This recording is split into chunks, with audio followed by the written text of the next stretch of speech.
پہلے فرشتے کو بھیجا، فرشتہ آیا، اس نے آ کے خبر دی کہ آپ کو اللہ جل شانہ آزمانا چاہتے ہیں۔ اس ضمن میں بہت سی باتیں آپ کو بتاؤں گا جو کہ ہمارے عقیدے کے اندر ہونی چاہیے، میں آپ کو وضاحت کروں گا ابھی۔ تو ایوب علیہ نبینا علیہ السلام کو فرشتے نے خبر دی کہ آپ کو ابھی آزمایا جائے گا۔ کہتے ہیں اگر اللہ کی رضا اس میں ہے تو مجھے کوئی اعتراض نہیں، میرا رب تو راضی ہو جائے گا نا۔ یہ رضا، مقام رضا پہ فائز ہونا ہر کس و ناقص کا کام نہیں ہے، یاد رکھیں۔ یہ صرف اور صرف نبیوں کے لیے مخصوص ہے۔ باقی جتنوں نے بھی کوشش کی کہ وہ مقام رضا پہ فائز ہوں، وہ تاب نہیں لا سکے۔ میں اس کا تذکرہ بھی بعد میں کروں گا۔ عرض یہ کرنا چاہ رہا ہوں کہ ایوب علیہ نبینا علیہ السلام کو ایڈوانس بتا دیا گیا کہ یہ امتحان ہے، کیونکہ شیطان بھی کہہ رہا تھا کہ یہ تیرا وہ بندہ ہے جس کے پاس مال و دولت بھی اتنا ہے، جس کے پاس صحت اور تندرستی بھی ہے، وہ تیری عبادت نہ کرے تو اور کیا کرے۔ رب کائنات جل وعلا نے فرمایا کہ شیطان تو اتنا لعین ہے، تو یہ سمجھتا ہے کہ یہ صرف دولت کی وجہ سے، اسباب کی وجہ سے اور صحت اور تندرستی کی وجہ سے میری عبادت کرتا ہے۔ میں اپنے اس مقبول بندے سے سب کچھ لے بھی لوں، یہ تب بھی میری عبادت کرے گا۔ تو یہ ایک معاملہ تھا جس کی وجہ سے یہ آزمائش اور امتحان آیا۔ تو آزمائش کتنی بڑی تھی، ایک ہی رات میں آپ کے 7 شہزادے تھے، 7 بڑی پیاری پیاری خوبصورت بیٹیاں آپ کی شہزادیاں تھیں۔ مجھے یہ بتائیے کہ ایک باپ کو یہ کہہ دیا جائے کہ یہ 7 کے 7 جوان بیٹے تمہارے دنیا سے رخصت ہو جائیں گے، صرف ایک رات لگے گی، ایک رات کے اندر تمہیں سب ساتھ چھوڑ جائیں گے، یہ تمہاری بیٹیاں بھی تیرے پاس نہیں رہیں گی۔ عام طور پہ اگر کوئی بندہ ہو تو وہ کبھی تاب نہیں لا سکے گا، لیکن انبیاء علیہ السلام کا حوصلہ دیکھیے۔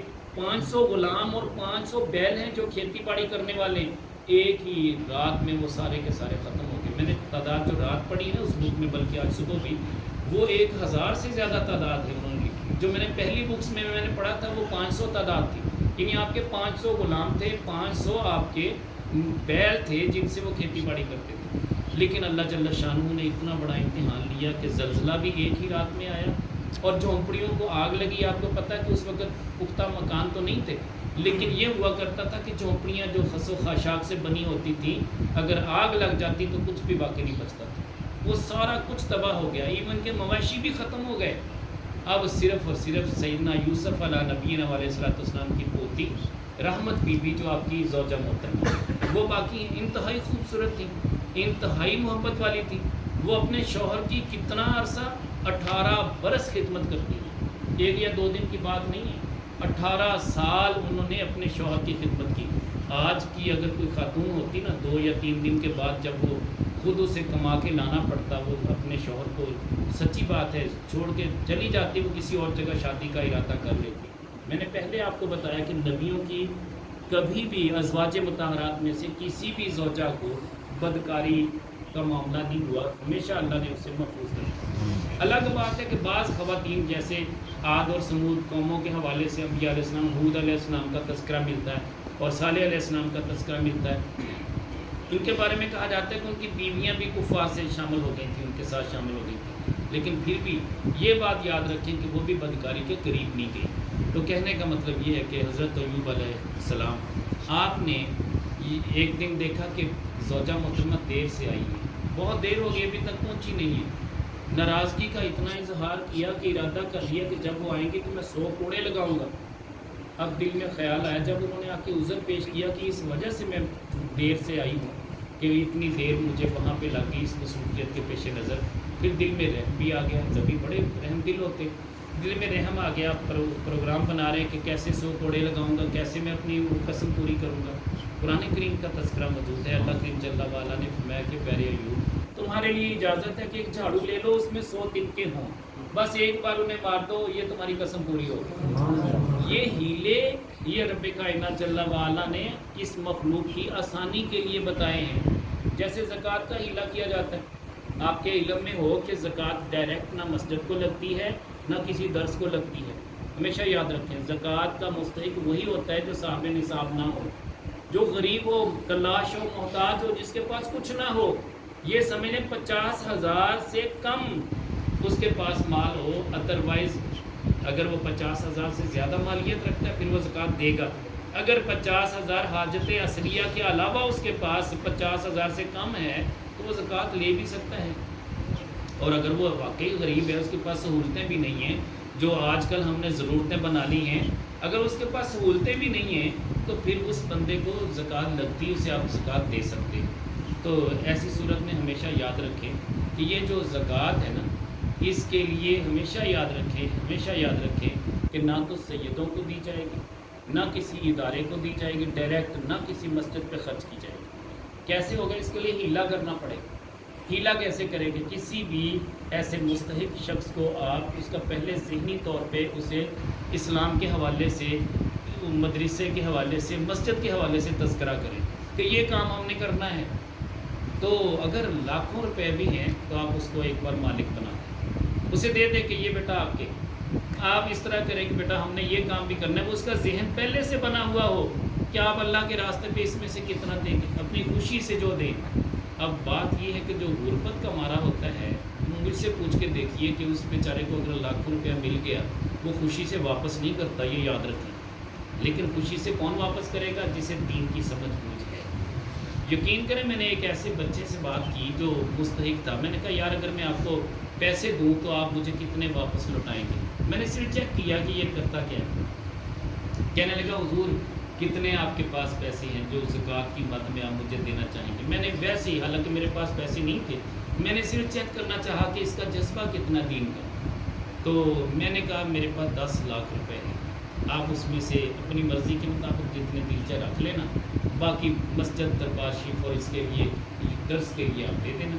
کہنے لگے حضور 10 کے 10 لاکھ آپ کی خدمت میں پیش کر دوں۔ یار میں اس غریب کی بات کر رہا ہوں جس کے میں نے گھر جا کے دیکھا کہ اس وقت جو میں نے جا کے منظر دیکھا تھا نا، کہ اس کی چھت بھی مکمل نہیں تھی، چھت کے اوپر آدھی چھت تھی اور آدھا اس کی چھت والا حصہ ٹوٹا ہوا تھا، اور اس کمرے کے اندر وہ گزارا کرنے لگا۔ میں نے اس کو شب و روز دیکھا، الحمدللہ وہ قرآن کریم اتنی کثرت کے ساتھ پڑھتا ہے کہ رات بھی الحمدللہ اسے یہ موقع ملتا ہے کہ مزار الرحمن پہ بیٹھ کے قرآن پڑھتا ہے۔ دن کا وقت بھی وہ قرآن کریم پڑھنے میں گزارتا ہے۔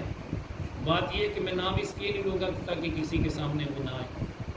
بات یہ ہے کہ اتنا جذبہ رکھنے والے لوگ آج بھی موجود ہیں، تو یہ ہیلا کیا جا سکتا ہے۔ بات چل نکلی دور، میں یہ عرض کرنا چاہ رہا تھا کہ پھر جب حضرت ایوب علیہ السلام کے جسم پہ، جو یہاں پہ دعوت اسلامی والوں نے لکھا کہ آپ کے جسم اطہر پہ خارش کا مرض پیدا ہوا اور آبلے نکل گئے۔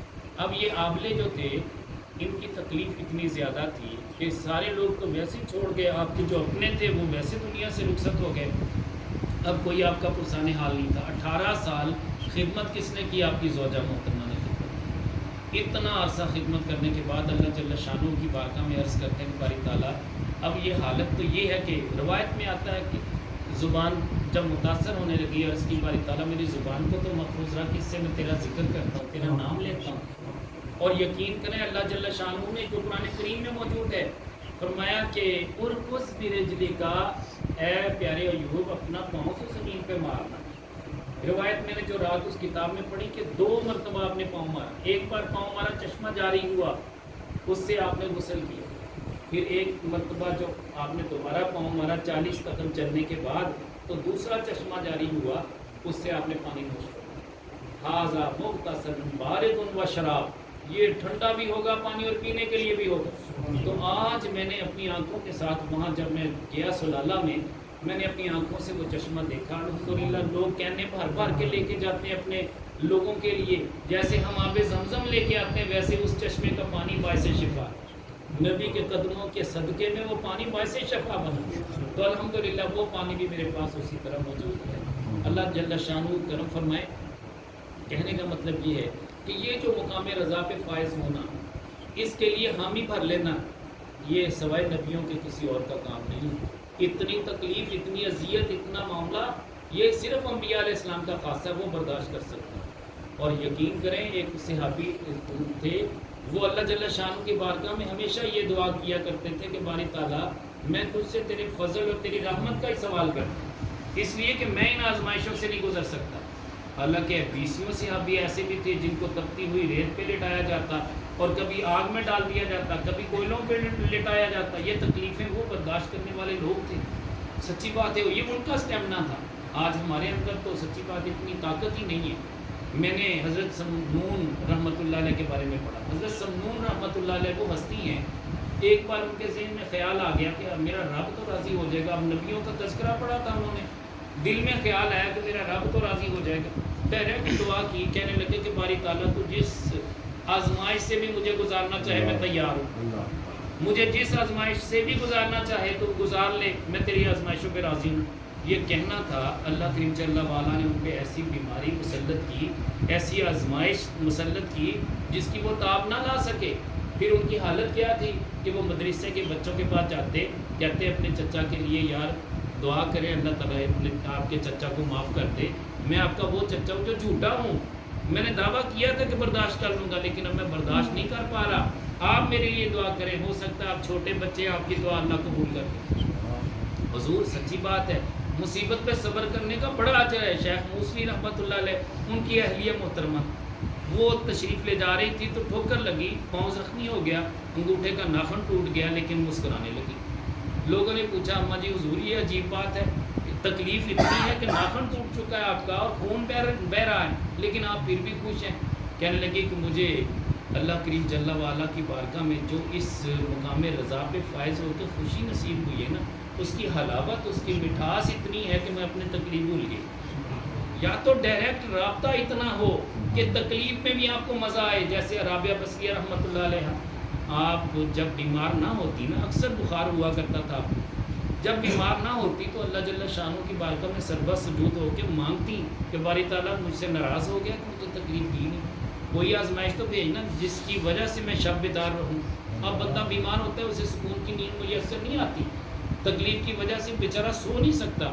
اماں رابعہ بصریہ رحمۃ اللہ علیہ, آپ تکلیف کے باوجود اللہ جل شانہ کی بارگاہ میں سربہ سجود ہوا کرتی تھی. جب صحت آ جاتی پھر مانگ کے اپنے لیے تکلیف لیتی تھی, لیکن ہر بندے کا یہ مقام نہیں ہے. سچی بات ہے, امام شافعی علیہ رحمہ, آپ نے ایک بار دعا کی کہ یا اللہ میں تیری رضا پہ راضی ہوں, تو جس حال میں رکھے میں راضی ہوں. امام مسلم تشریف فرماتے, آپ کے استاد محترم تھے, فرمانے لگے کہ اے شافعی یہ کیسی دعا مانگی ہے, تو اس قابل ہے کہ تو ساری صعوبتوں کو, تکلیفوں کو, آزمائشوں کو برداشت کر لے گا. فوراً اپنی دعا کو مائنس کر اور اللہ تعالیٰ کی بارگاہ میں دوبارہ توبہ کر اور دوبارہ دعا مانگ کہ یا اللہ میں تو تیرے فضل اور تیری رحمت کا متولی ہوں, یا اللہ تو مجھ پہ اپنی نعمتوں کو اتنا وافر کر دے کہ میں تیرا شکر گزار بندہ بنوں. یہ صبر مانگنا یہ اولیاء اللہ کے سوا یا انبیاء علیہ السلام کے سوا کوئی نہیں مانگ سکتا. سچی بات ہے, یہ صبر کی دعا کبھی نہ مانگے کہ یا اللہ مجھے صبر دے دے, نہیں, مانگ تو بیٹھتے ہیں ہم بعض اوقات کہ یا اللہ ہمیں صابر و شاکر بنا دے. یہ ایک جملہ تو ہے, لیکن اگر اس کی حقیقت کو آپ پائیں گے, صبر کب ملے گا جب آپ پہ آزمائشیں آئیں گے, جب آپ پہ دکھ آئیں گے, آزمائشیں اور تکلیفوں دکھ آئیں گے, تب جا کے آپ کہیں گے یا اللہ مجھے اس مصیبت پہ صبر دے. اس کا اجر کتنا بڑا ہے, اجر اتنا ہے کہ اگر یہاں سے زمین سے لے کے آسمان تک کی بلندی کا جو فاصلہ ہے, اتنا فاصلہ 300 مرتبہ ہو جائے, 300 گنا ہو جائے, تو اللہ کریم جل والا اتنا درجہ اس بندے کو بلند کر دیتا ہے. ایک درجہ کتنا ہے زمین سے آسمان تک, اس طرح کے 300 درجات اگر ہوں تب اس بندے کو اتنا بڑا درجہ ملتا ہے. کس بندے کو جس نے مصیبت پہ صبر کی. مصیبت پہ صبر کیسے, مصیبت آ گئی اس وقت صبر, یہ نہیں کہ پہلے سے تیاری کرتا رہے کہ میں صبر کروں گا, لیکن جب مصیبت آئے, آزمائش آئے, پھر شور مچانا شروع کرتے کہ یار میری دکان ساری کی ساری ختم ہو گئی, میرا فصل میری ساری تباہ ہو گئی, میری اولاد, اس میں سے بچے کا, نوجوان کا ایکسیڈنٹ ہو گیا. بعد میں پچھتانا اس سے بہتر ہے پہلے ہی رب کائنات کی بارگاہ میں التجا کرے کہ باری تعالیٰ تو بڑا بے نیاز ہے, مجھے ہمیشہ اپنی بارگاہ میں ایسی وافر مقدار میں روزی عطا کرنا, میری اولاد کو سلامت رکھنا, میرے مال کو سلامت رکھنا, میرے اہل و عیال کو سلامت. یہ سلامتی کی دعا مانگا کریں, اس لیے کہ ہمارے اندر وہ اسٹیمنا نہیں ہے. غوث محمد گوال یاری ایک بزرگ ہوئے ہیں, تو ٹائم بھی 10 منٹ رہ گیا صرف.